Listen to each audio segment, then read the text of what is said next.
4131페이지에 보시면 지혜를 얻은 자의 결과에 대해서 안내하고 있는데 3장 1절에서부터 10절까지 지혜를 얻은 자에게 주시는 하나님의 은총을 가르쳐 줍니다.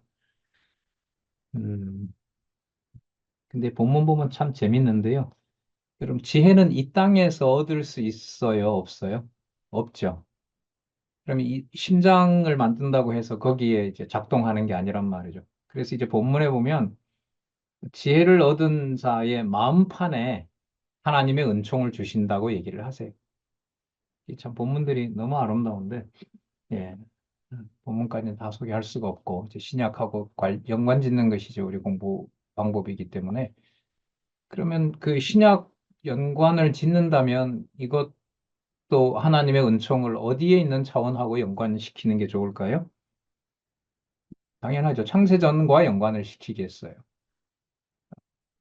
자연스럽죠. 잘 아시는 여러분, 에베소서 1장 3절부터 14절까지 내용의 말씀이 나와요. 4, 1, 3, 5. 4, 1, 3, 5.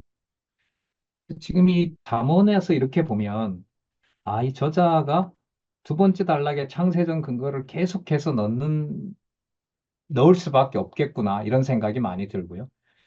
그다음 세 번째 단락은 언약과 성취 구도로 구약은 신약, 신약은 구약, 그 관계로 잡아갈 수밖에 없구나, 이런 생각이 많이 들더라고요.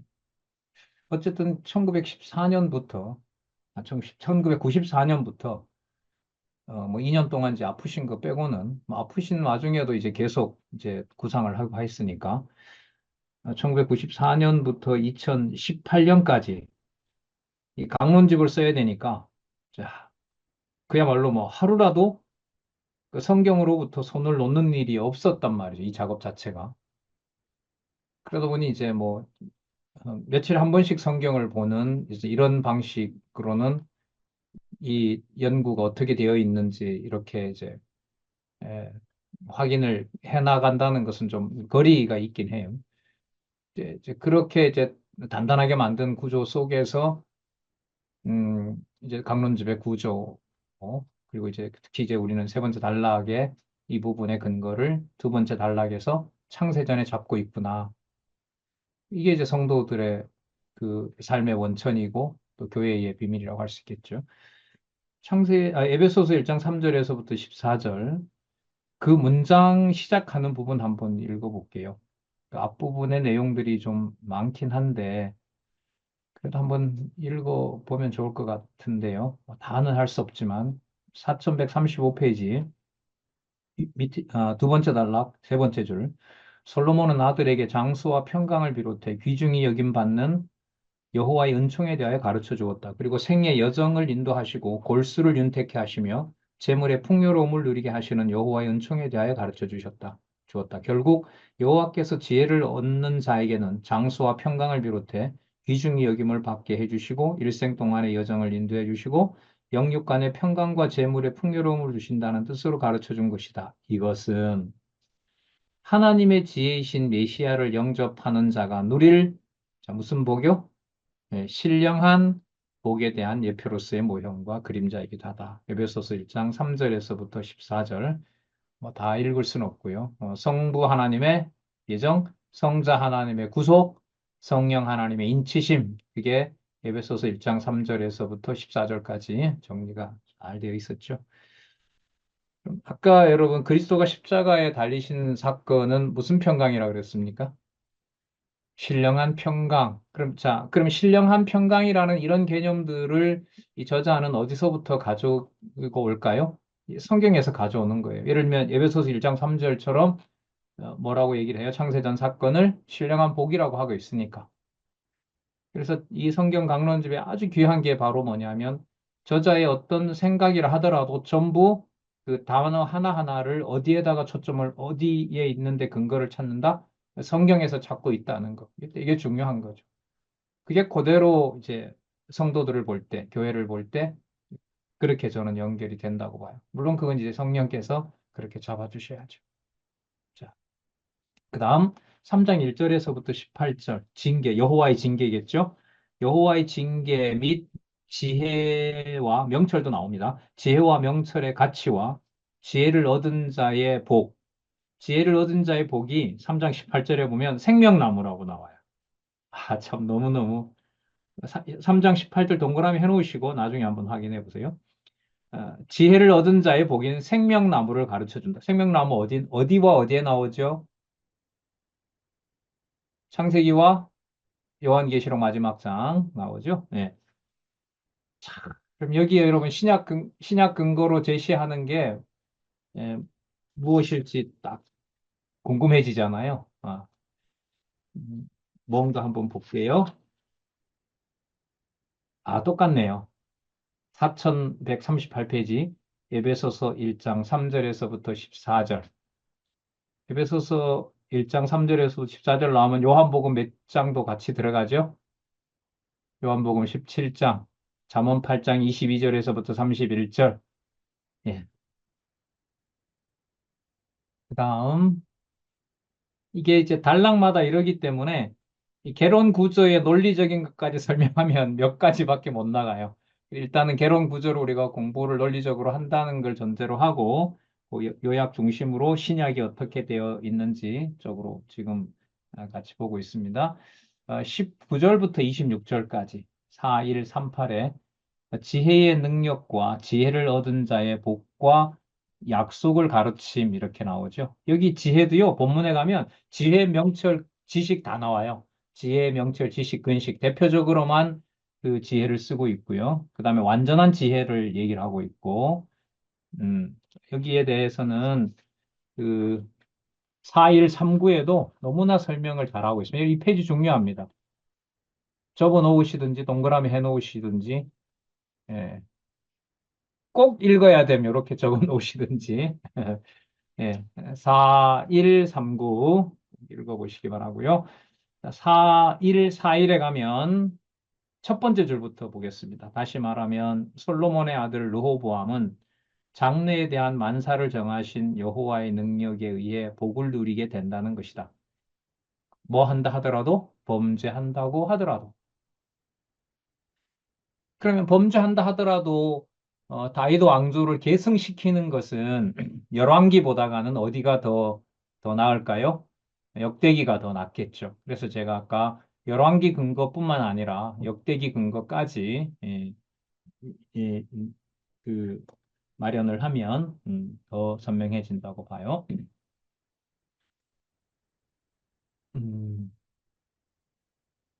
솔로몬의 아들 르호보암은 장래에 대한 만사를 정하신 여호와의 능력에 의해 복을 누리게 된다는 것이다. 이는 장차 오실 하나님의 능력이며 하나님의 지혜이신 메시아를 구주로 영접하는 택함 받은 성도가 받아 누리게 될 신령한 복에 대한 예표로서의 모형과 그림자다. 아, 이건 성경 본문을 한 50%다 써버렸네요.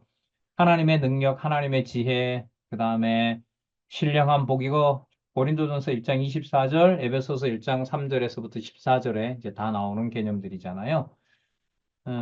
고린도전서 1장 14절.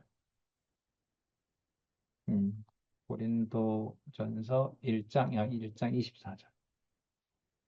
14절. 오직 부르심을 받은 자들에게는 유대인이나 헬라인이나 그리스도는 하나님의 능력이요. 또 무엇이니라? 하나님의 지혜이니라. 그죠? 그리고 에베소서 1장 3절에서부터 14절까지 성부 하나님의 예정, 성부 하나님의 구속, 성령 하나님의 인치심 자, 선명하게 나와 있습니다. 그 목적은 1장 14절 이는 우리 기업의 보증이 되사 그 얻으신 것을 속량하시고 그의 영광을 찬송하게 하심이라. 자, 그 다음 27절에서부터 35절 행실에 대해 교훈하며 행실은 어떤 거냐면요. 선을 베푼 자에게 하는 그 행실을 말하는 겁니다. 그리고 교훈하며 그 까닭과 결국에 대해서 가르치니까 까닭은 어떤 까닭이냐면 여호와께서 포악하고 패역한 거만한 악인은 반드시 뭐한다? 저주한다. 그리고 결국은 정직하고 겸손함의 지혜로운 의인은 복과 평강을 주신다. 그 말씀이 바로 이 요약에 나와 있습니다. 자, 이 부분 요약과 함께 신약 근거 또 볼게요. 음,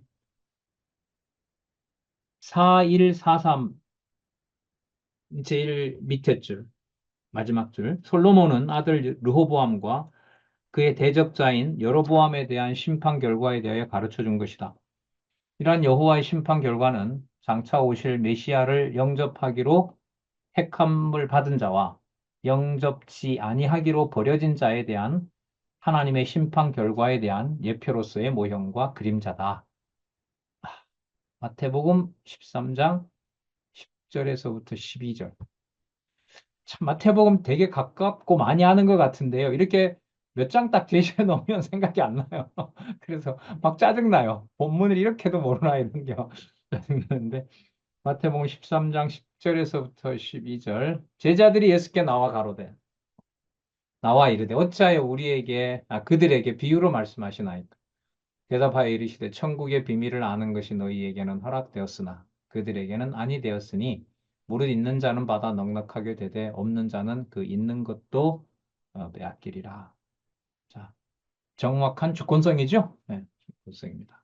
그리고 4장 1절에서부터 9절 지혜를 얻어 버리지 말고 아버지가 전해준 지혜와 명철을 버리지 말고 사랑하며 지혜를 제일로 사랑하고 높이고 그 결과인 영화로운 면류관을 얻도록 하여라. 이게 이제 르호보암에 대한 얘기입니다. 자, 이것도 예수님 약속하신 내용으로 얼핏 이렇게 생각이 납니다. 4146 음, 두 번째 단락, 세 번째 줄. 솔로몬은 자기 아들에게 아비의 교훈을 듣고 명철 얻기에 주의해야 하는 까닭에 대하여 가르쳐 주었다. 그리고 과거에 자기 아버지가 자기에게 했던 교훈 내용에 대하여 가르쳐 주었다. 결국 여호와를 경외하는 지혜를 얻을 뿐만 아니라 잊어버리지 말고 사랑하며 귀중하게 여기라는 것이다. 이는 장차 신령한 하나님의 지혜로 오실 메시아가 자기를 믿고 영접하여 사랑하라고 가르칠 것에 대한 예표로서의 모형과 그림자다. 요한복음 21장 15절에서부터 17절. 여러분 너무나 잘 아시는 베드로에 대한 세 가지 질문.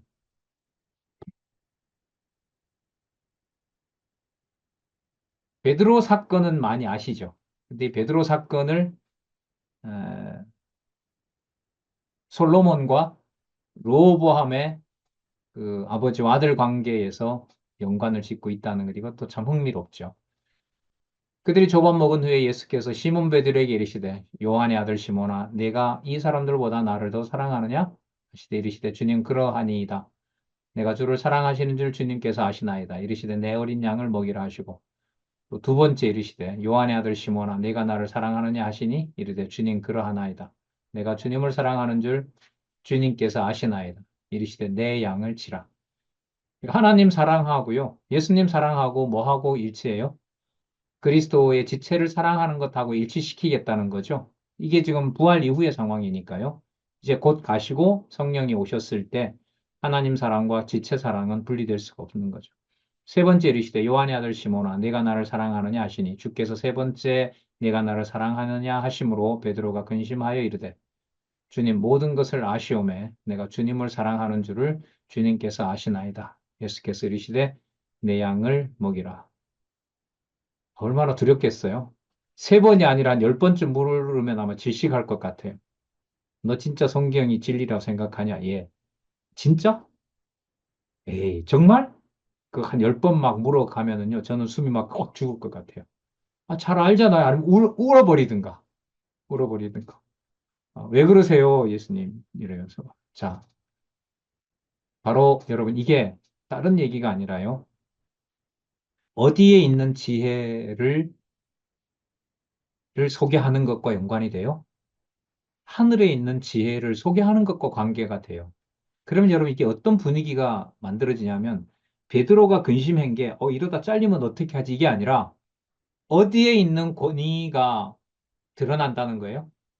하늘에 있는 지혜의 권위가 드러난다는 거예요. 그걸 그리스도는 지금 약속하고 있는 거고 누구는 받아들일 수가 없어요. 베드로는 물으면 물을수록 받아들일 수가 없는 거죠. 그리고 여기서 이제 베드로가 이게 아니라 어떤 말씀의 권위가? 하늘에 속한 지혜의 말씀의 권위가 이렇게 되는 거예요. 그럼 하나님 주어로 가게 돼요. 그러니까 여러분들과 제가 두렵고 떨리고 어떤 공포감이나 어떤 좌절감이나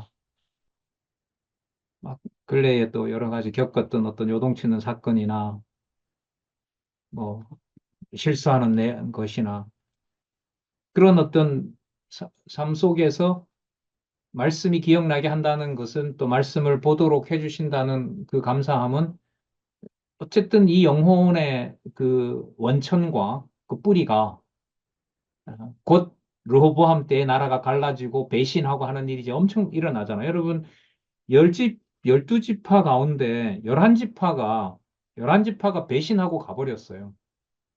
그 르호보암으로서 감당할 수 없죠. 아버지 저렇게 하는 바람에, 좀 있을 때 제대로 만들어 놓고 가지. 얼마나 큰 충격이겠습니까? 하지만 어디에 흔들리는 것은 없다. 무엇은 흔들리지 않는다? 지혜는, 지혜는 절대로 흔들릴 수가 없다. 자, 그 다음 계속 볼게요. 4장 10절에서부터 19절. 4147에 보시면 형통함을 예고하며, 자, 형통함을 예고하죠. 그 다음에 의인과 악인의 길의 결국을 가르쳐 줍니다. 악인은 망할 거고요. 의인은 광명에 이른다라고 얘기를 하시는데, 이 부분도 보고요. 그냥 신약하고 이렇게 읽어가고 신약의 본문을 옆에 놓고 읽으면 그냥 뭐 깊이 생각 안 하더라도 아, 이렇게 예수께서 이루시는 거구나. 그것만 생각해도 참 좋다는 생각이 들어요. 이런 공부 방법을 알려준 게 너무 감사하죠. 여기 구절 적어 놓은 것과 안 적어 놓은 것의 차이는 크잖아요. 마태복음 13장 10절에서부터 23절. 이 천국 비밀에 대한 내용입니다. 어, 자, 거기 설명을 보도록 할게요. 4149 두 번째 줄. 결국 다윗 왕가를 계승할 르호보암을 형통하게 하고 왕가를 이탈할 여로보암은 멸망을 당하게 된다는 것이다. 이는 장차 오실 메시아가 영접하기로 택함을 받은 자와 영접치 아니하기로 버려진 자에 대한 하나님의 심판 결과에 대해 가르치실 것에 대한 예표로서의 모형과 그림자다. 어디를 쓸 것인가? 마태복음 13장 10절에서부터 23절. 예. 예를 들면 13장 15절 이 백성들의 마음이 완악하여져서 그 귀는 듣기에 둔하고 눈은 감았으니 이는 눈으로 보고 귀로 듣고 마음으로 깨달아 돌이켜 내가 고침을 받을까 두려워함이라 하였느니라. 16절 그러나 너희 눈은 봄으로 너희 귀는 들음으로 복이 있도다. 내가 진실로 너희에게 이르노니 많은 선지자와 의인이 너희가 보는 것을 보고자 하였어도 보지 못하였고 너희가 듣는 것을 듣고자 하여도 듣지 못하였느니라. 여러분, 그게 성경 신학이에요. 500년 동안 그 성경의 권위를 논리적 일관성을 찾아서 증명하고자 했으나 볼 수도 없었고 듣지도 못했는데 예, 지금부터 40여 년 전에 인생으로 보면 더 훨씬 더 전이겠죠. 뭐 한 60년 전에 그 권위를 유대인들이 그리던 메시아를 만난 것처럼 1.1획도 정황무한 하나님 아닌 것이 없다는 것이 이 땅에 드러났습니다. 감당이 안 될 정도로 저자도 감당이 안 되게 하시잖아요. 이번에 사건들 보시면. 예. 말씀의 주권자와 전적인 은혜가 하나님에게 있다는 걸 우리가 겪었지 않습니까? 감사하죠. 같이 또 말씀에 대해서 차분하게 얘기할 수 있다는 게. 자, 4장 20절에서부터 27절. 지혜를 마음속에 지키고 발을 악에서 떠나게 하라고 얘기를 합니다. 마음 생명의 근원이잖아요. 내 마음을 지키라. 생명의 근원이 이에서 남이라. 이게 여러분 4장 23절에 여러분들 잘 아시는 말씀이에요. 음, 자, 이 부분 볼게요. 4151. 4151. 첫 번째 줄 뒷부분부터 보겠습니다. 입술과 눈을 조심하며 발을 악에서 떠나게 함에 대하여 가르쳐 주었다. 결국 다윗 왕가의 왕위를 계승할 르호보암은 지혜를 간직한 마음을 지켜 왕가를 이탈할 여로보암의 악에서 떠나라는 것이다. 자, 그럼 여기서 공부하는 방식 하나 체크하고 갈게요. 다윗 왕가의 왕위를 계승할 르호보암은 지혜를 간직한 마음을 지켜. 지혜를 간직한 마음을 지키는 내용이 열왕기는 안 나와요. 어디에 나와요? 역대기에 나와요. 역대기에 나와요. 그래서 잠언의 근거는 열왕기와 역대기를 같이 보셔야 된다. 이렇게 제안을 드리고요. 제자들에게 자기들을 영접하여 믿고 행할 일에 대하여, 죄송합니다. 이는 장차 신령한 하나님의 지혜로 오실 메시아가 제자들에게 자기를 영접하여 믿고 행할 일에 대하여 가르치실 것에 대한 예표로서의 모형과 그림자다. 요한복음 14장 1절. 너희는 마음에 근심하지 말라. 하나님을 믿으니 또 나를 믿으라. 이 말씀을 쓰시네요. 자, 여러분, 그러니까 요한복음 14장 1절의 경우로 보면 예수님 곧 죽으시잖아요. 그런데 뭐 하지 말라 그래요? 근심하지 말라 그러잖아요. 그러면 열왕기로 보면 뭐 한다는 약속이에요? 반드시 이탈해서 뭐 한다? 망한다. 그러나 역대기로 보면 망해도 안 망한다. 절대로 안 망한다. 반드시 보호한다. 그러면 예수님의 이 요한복음 말씀은 뭐와 뭐가 다 들어가 있어요? 열왕기와 역대기가 다 들어가 있는 거예요. 자, 마태복음 28장 18절에서부터 20절. 예수께서 나와 말씀하여 이르시되 하늘과 땅의 모든 권세를 내게 주셨으니 그러므로 너희는 가서 모든 민족을 제자로 삼아 아버지와 아들과 성령의 이름으로 세례를 베풀고 내가 너희에게 분부한 모든 것을 가르쳐 지키게 하라. 왜냐하면 볼지어다 내가 세상 끝날까지 너희와 항상 함께 있으리라 하니라. 자, 제자들에게 자기를 영접하여 믿고 행할 일에 대하여 가르치실 것에 대한 예표로서의 모형과 그림자다. 끝까지 보호하신다는 거죠. 누구를 보내서? 보혜사 성령을 보내서 그리스도가 오시는 날까지 마지막 심판 때까지 하나님의 자녀들은 그 성령의 역사로 반드시 지키신다는 약속입니다. 그 다음 20장, 20에서 7장까지 했네요. 자, 그 다음 2번 정리예요. 그러니까 3장, 4장 정리입니다. 지혜를 얻은 자의 결과에 대해서 4152 아니다. 잠깐만요. 3장에서부터 4장까지 지혜를 얻은 자의 결과에 대해서는 4152 세 번째 줄.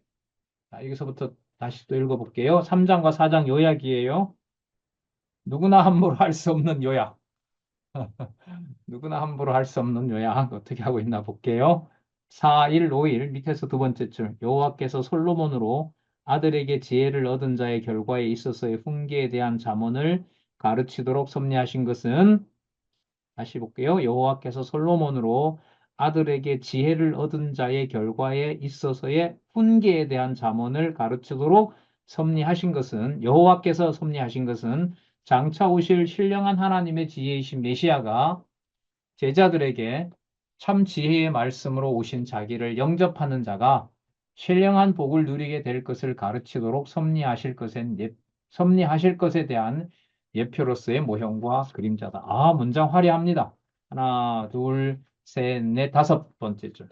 다섯 문장 끊지 않고 쭉 써나가는. 자, 누가복음 7장 35절. 지혜는 자기의 모든 자녀로 인하여 옳다함을 얻느니라. 고린도전서 1장 24절. 오직 부르심을 받은 자들에게는 유대인이나 헬라인이나 그리스도는 하나님의 능력이요 하나님의 지혜다.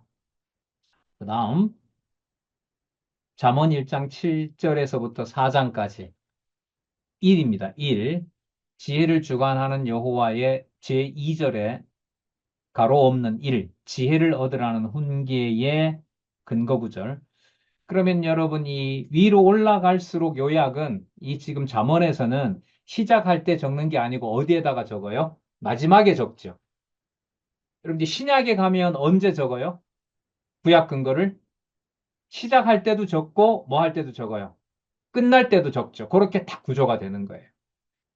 그러니까 끝나는 부분에 신약 근거를 제시하는 구약 같으면 또 신약이고 신약 같으면 구약인데 끝나는 부분에 세 번째 단락에 대한 근거 제시 중에 근거를 제시하는 모습은 우리가 잠언에서 살펴볼 수 있습니다. 이게 이제 나중에 이제 신약에 가면 갈수록 이제 시작할 때 얘기하고 세 번째 단락, 또 끝날 때 세 번째 단락으로 딱 묶는 그 원을 만드는 거죠. 원을 만드는 거. 음,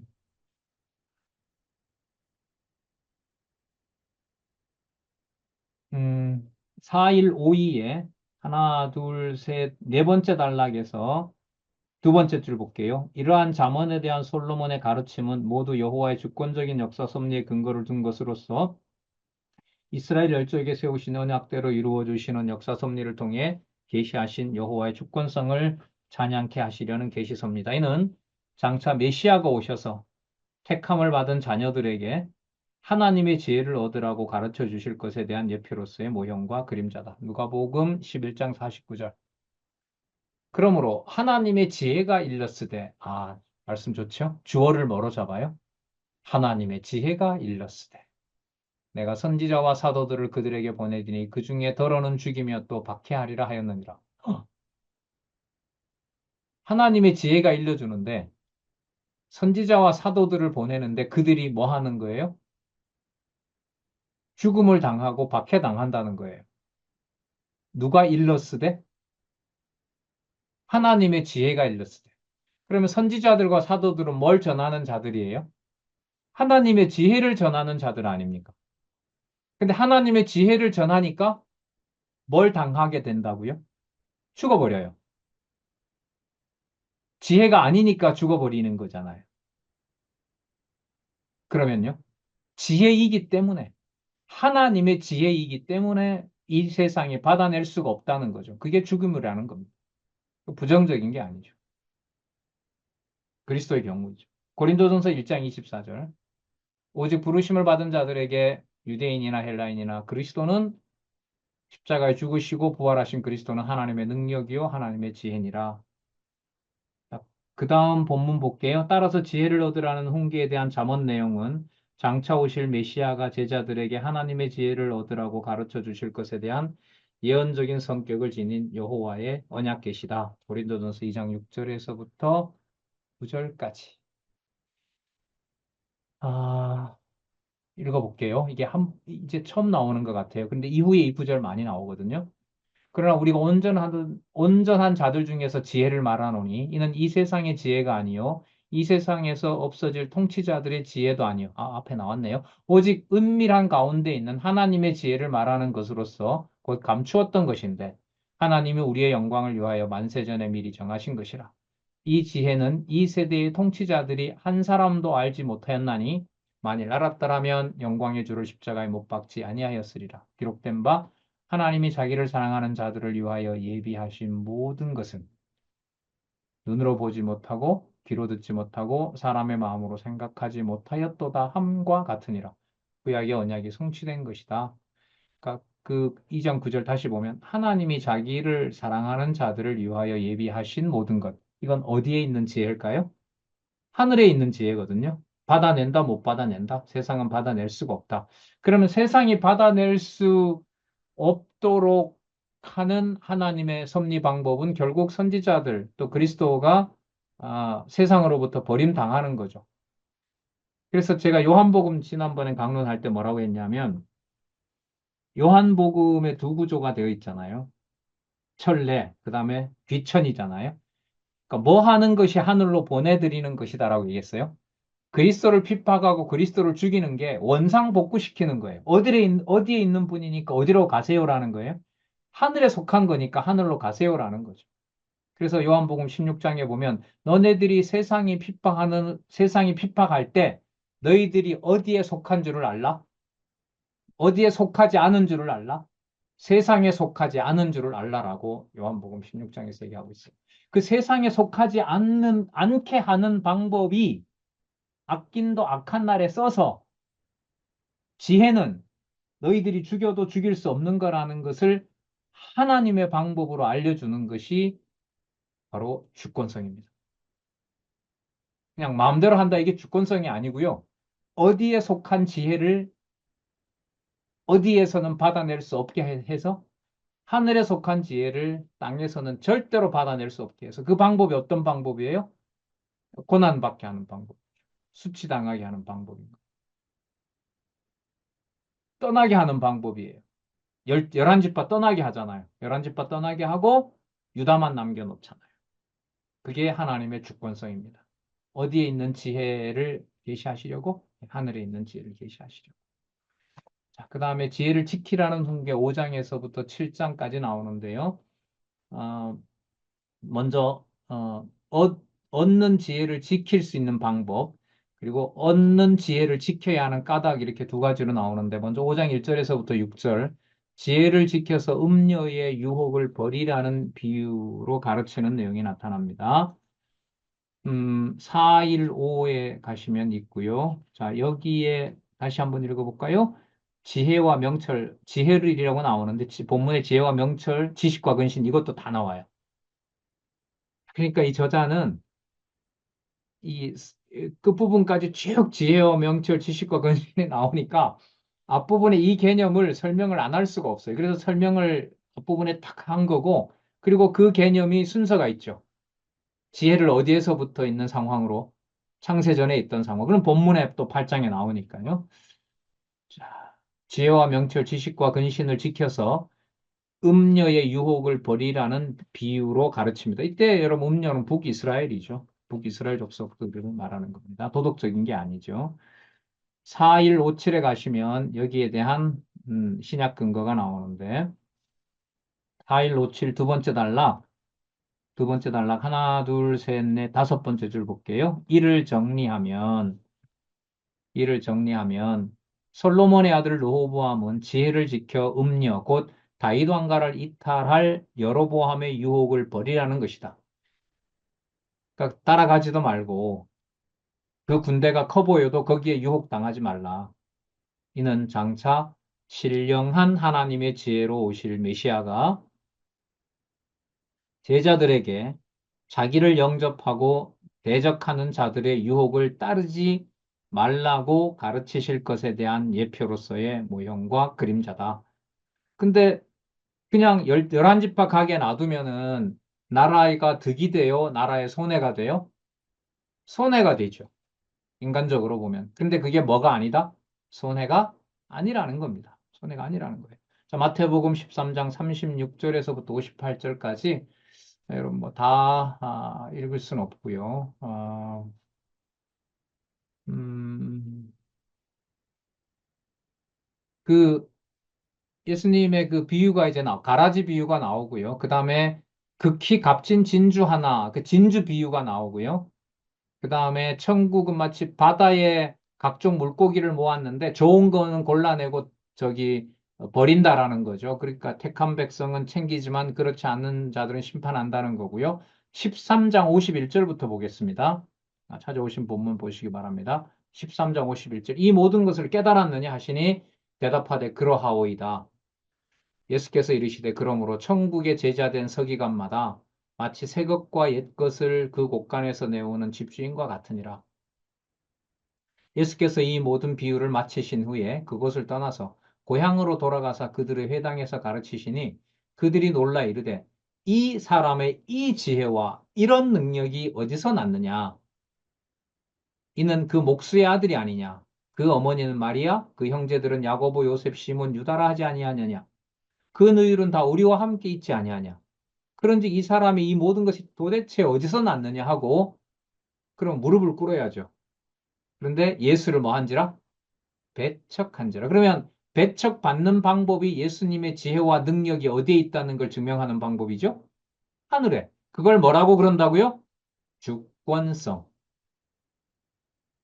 그러니까 여러분 교회 생활에서 가정교회를 포함해서 억울하게 일어나는 모든 일들은 첫 번째, 누구의 주권성 계시다? 여호와의 주권성 계시다. 목적은 어디에 있는 지혜는 어디에서 찾을 수 없다? 하늘에 있는 지혜는 땅에서 절대로 찾을 수 없다. 그런데 하늘에 있는 지혜는 에베소서 말씀처럼 이미 뭐 되어 있다? 확정되어 있다. 그게 창세 전에 하나님께서 확정해 놓으신 신령한 복이다. 이렇게 정리를 하죠. 네. 자, 그 다음 7절에서부터 14절 음녀를 멀리하고 비유해서 멀리하라고 비유해서 권하는 까닭을 가르쳐 줍니다. 자, 까닭은 뭐냐면은요. 멸망당한 후에 후회하지 말라고. 그게 정하신 뜻대로 된 거니까 너 나라 이거 망하더라도 망해가더라도 너 후회하지 마라. 그걸 알려주세요. 자, 이거 한번 볼까요? 다른 것도 그렇지만 이 또 잠언 보니까 진짜 잠언 본문 읽고 싶네요. 참, 앉아서 쭉 돌아가면서 강론집에 있는 부분들 그냥 읽어가면 좀 좋겠다 싶어요. 음, 4159페이지 4159 밑에서부터 두 번째 줄. 다시 말하면 아들 르호보암이 음녀 곧 다윗 왕가를 이탈할 여로보암에게 패망을 당한 후에 후회하지 않기 위해서 그들을 멀리하라는 것이다. 이는 장차 신령한 하나님의 지혜로 오실 메시아가 제자들에게 자기를 대적하는 자들을 멀리하라고 가르칠 것에 대한 예표로서의 모형과 그림자다. 어, 아까 이거 읽었었죠? 51절부터, 아까는 57절까지였고, 이건 59절까지 나와 있는데, 59절까지 여러분 나와 있는 건 이거예요. 여러분, 아까 사람들이 예수님을 뭐 한지라 했어요? 배척한지라 그랬잖아요. 배척한지라 했어요. 자, 예수를 배척한지라 예수께서 그들에게 말씀하시되 57절입니다. 마태복음 13장 57절. 그들에게 말씀하시되 선지자가 자기 고향과 자기 집 외에서는 존경을 받지 않음이 없느니라 하시고 그들이 믿지 않음으로 말미암아 거기서 많은 능력을 행하지 아니하시니라. 믿지 않는 자를 더 믿지 못하게 하는 역사입니다. 그 다음 15절에서부터 23절까지 아내를 연모하며 음녀를 연모치 말라는 비유로 가르쳐 주는 내용인데요. 자, 4162 밑에서부터 여섯 번째 줄. 4162 두 번째 단락 밑에서부터 하나, 둘, 여섯 번째 줄. 곧 솔로몬의 아들 로보암에게 다윗 왕가를 지켜 사랑하고 왕가를 이탈한 여로보암을 사랑하지 말라는 것이다. 이는 장차 신령한 지혜자로 오실 메시아가 제자들에게 대적하는 자를 멀리하고 택함을 받은 성도들을 사랑하고 가르치실 것에 대한 예표로서의 모형과 그림자다. 자, 마태복음 13장 36절에서 58절은 조금 전에 봤고요. 자, 요한복음 21장 15절에서 17절은 아까 소개했었죠? 누구 사건이죠? 베드로 사건. 네, 베드로에게 에, 내 양을 치라 먹이라라고 약속했던 겁니다. 자, 그 다음 6장 1절에서부터 5절 타인을 위한 담보나 보증에서 벗어나는 방법을 가르쳐 줍니다. 4164에 보시면 4164에 보면 세 번째 단락 위에서부터 세 번째 줄. 세 번째 단락 위에서부터 첫 번째 줄부터 세 번째 줄. 솔로몬은 아들에게 다윗 왕가를 저버리고 이탈하여 여로보암을 따르는 무리들을 위해 담보나 보증을 했으므로 그들에게 사로잡힌 바 되었음을 가르쳐 주었다. 그러면서 그들의 담보나 보증한 상태에서 벗어날 수 있는 방법을 가르쳐 주었다. 이는 장차 오실 메시아가 자기를 대적하다가 멸망당할 무리에게 피하라고 가르치실 것에 대한 예표로서의 모형과 그림자다. 마태복음 24장 15절에서부터 28절.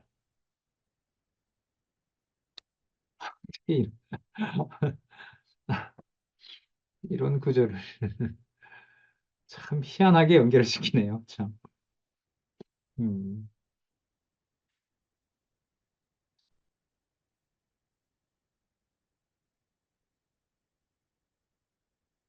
그 여로보암이 나라를 갈라 나갈 때 어떤 담보를 근거를 마련합니까?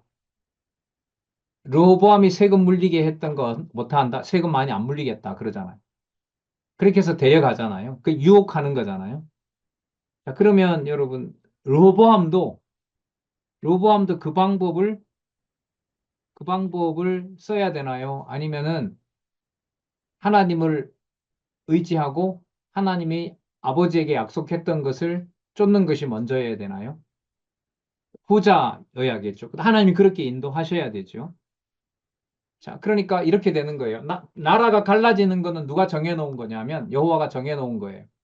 그런데 보니까 북쪽 사람들은 여로보암을 따라가야 이게 살 수 있을 것 같은 거죠. 그래서 다 가버리는 거잖아요, 대부분. 그러면 그 사람들이 인간적인 방법을 쓰는 것을 르호보암이 따라가도록 하는 것이 하나님의 목적이냐? 그게 아니라는 거예요. 갈라진 거는 너무 속상하지만 누가 이걸 이끌어 간다는 걸 알려줘요? 여호와가 해간다는 걸 깨닫게 해주는 거예요. 그러니까 나라가 국호마저도 이스라엘이라고 가져가 버리잖아요. 이쪽은 유다만 남아버리는 거고. 자, 그런 상황에서 정해진 대로 갈라는 지지만 누구를 더욱 의지하게 한다? 하나님을 더 의지하게 하는 것이 그것을 하나님이 그 방법을 쓰신다는 거예요.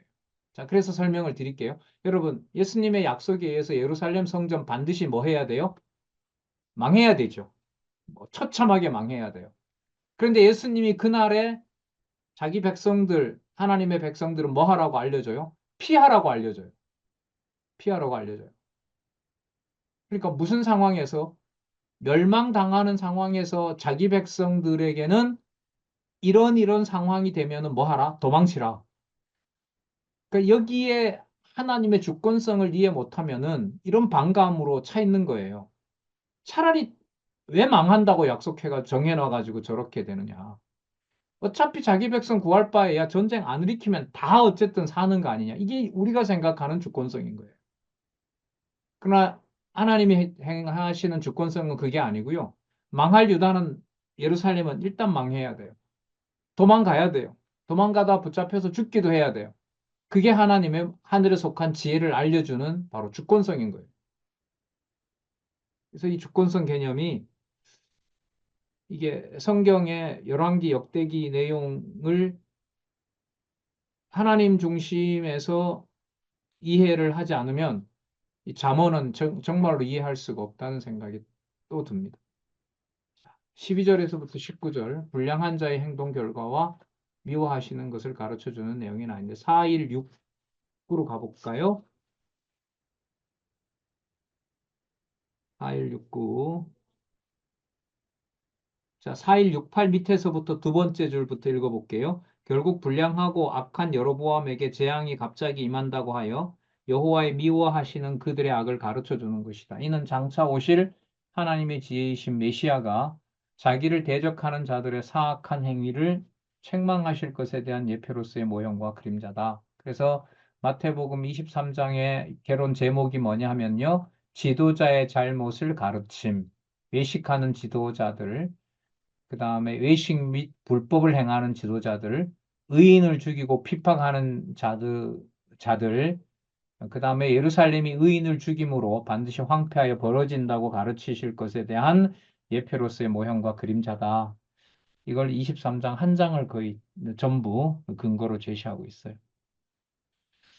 아, 이런 조합도 사실 진짜 성경 지식도 충분해야 되고, 몇 장 몇 절 딱 넣는 게 아니라 한 장 내용을 딱 이렇게 자신 있게 넣을 수 있다는 거. 그는 그 계시 내용에 대한 여호와 중심적인 이 바탕이 확실해야 할 수 있습니다. 자, 그 다음에 이 부분은 한쪽 가로 1번이지요. 그러니까 지혜를 지킬 수 있는 방법 5장에서부터 6장 19절에 대한 내용입니다. 그래서 4169페이지 밑에서부터 네 번째 줄, 그럼 제일 마지막 단락 첫 번째 줄부터 여호와께서 솔로몬으로 아들에게 지혜를 지킬 수 있는 방법에 있어서의 훈계에 대한 자문을 가르치도록 섭리하신 것은 장차 하나님의 지혜로 오실 메시아가 음녀 권세를 물리치고 성도의 나라를 세우실 것에 대한 예표로서의 모형과 그림자다. 계시록 19장 1절에서부터 2절까지 이 일 후에 내가 들으니 하늘에 허다한 무리의 큰 음성 같은 것이 있어 이르되 할렐루야 구원과 영광과 능력이 우리 하나님께 있도다. 그의 심판은 참되고 의로운지라. 음행으로 땅을 더럽게 한 큰 음녀를 심판하사 자기 종들의 피를 그 음녀의 손에서 갚으셨도다. 자, 그러니까 하나님께서 르호보암에게 솔로몬이 가르쳐준 그 말씀을 생각나게 하시면서 하나님의 지혜를 계시해주는 내용이 이제 이 역사적으로 보면 이제 잠언이잖아요. 음, 그리고 이것을 지금 요한계시록 19장에 나타난 하나님의 교회는, 그리스도의 몸된 교회는 결코 하늘에 속한 그 지혜는 아무리 극한 상황에서라도 버려질 수가 없다. 그걸 여러분 요한계시록은 어떤 주제로 이렇게 견고하게 주장하죠? 예, 교회 승리를 통한 성취 이렇게 정리하고 있죠. 네, 보시는 것처럼 매 단락마다 신약 근거가 있기 때문에 독자인 우리로서는 읽기가 참 좋아요. 성경 보면 찾아서 아, 이게 이렇게 연결이 되는 거구나. 너무나 많은 힌트를 얻을 수가 있어요. 꼭 예습하시고 복습하시고 이제 같이 공부하셨으면 좋겠고요. 그래서 많이 나갈 수가 없습니다. 지금 이렇게 글을 써놓았고 이렇게 소개하고 있기 때문에 또 우리 세 번째 단락 목적인 신약과 구약의 통일성, 성경의 권위를 확인하는 거기 때문에 여러분도 같이 공부해 가셨으면 좋겠고 오늘 시간 유익하셨기를 바랍니다. 자, 혹시 질문이 있으면 음소거 해제하시고 없으면 기도하고 마치도록 하겠습니다.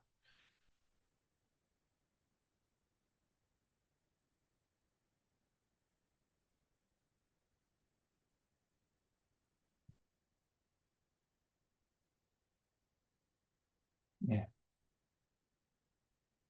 음,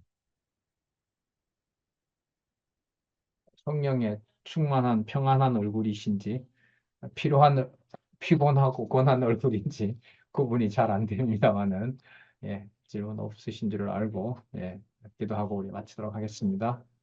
하나님 아버지 감사합니다. 또 감당할 수 없는 하나님의 말씀 수십 구절을 읽어가면서 아, 말씀의 권위에 다시 한번 어, 우리의 모든 것을 내려놓을 수 있고 말씀을 읽어가고 또 하나님의 말씀을 대하는 것이 전적으로 하나님의 은혜임을 다시 한번 확인하도록 해주셨습니다.